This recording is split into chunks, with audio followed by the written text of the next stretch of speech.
Stop stop stop এই শব্দটা শোনা গিয়েছে এয়ার কানাডা ক্রাশের অডিও থেকে। এয়ার কানাডা ক্রাশ করার কিছু মুহূর্ত আগে এক্সচেঞ্জ অডিও থেকে স্টপ স্টপ স্টপ এই শব্দটি শোনা গিয়েছিল। এই শব্দগুলো সাধারণ নয়, এর মানে সামনে মারাত্মক বিপদ। এই ধরনের নির্দেশ তখনই দেওয়া হয় যখন রানওয়ে নিরাপদ নয়। এয়ার কানাডা CRJ-900 ক্রাশ হয়েছিল অবতরণের সময়। এটি মন্ট্রিল থেকে নিউ ইয়র্কে লা গার্ডিয়া এয়ারপোর্টে নামার কথা ছিল। ঘটনাটি ঘটেছে সোমবার রাতে। এয়ার কানাডা যখন অবতরণ করবে তখন সেই সময় রানওয়েতে একটি ফায়ার ট্রাক দাঁড়িয়ে ছিল।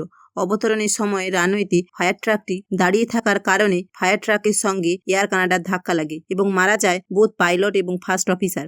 এই বিমানটি বহন করছিল 72 জন প্যাসেঞ্জার এবং 4 জন ক্রিউ মেম্বার। এর মধ্যে 39 জনকে হসপিটালে নিয়ে যাওয়া হয়েছিল, কিন্তু বর্তমানে 6 জন এখনও হসপিটালাইজড রয়েছে। এই ঘটনাটা নিয়ে NTSB অফিসাররা ইনভেস্টিগেশন করছে। এমন আপডেট পেতে চ্যানেলটিকে সাবস্ক্রাইব করুন এবং ভিডিওটিতে লাইক করুন।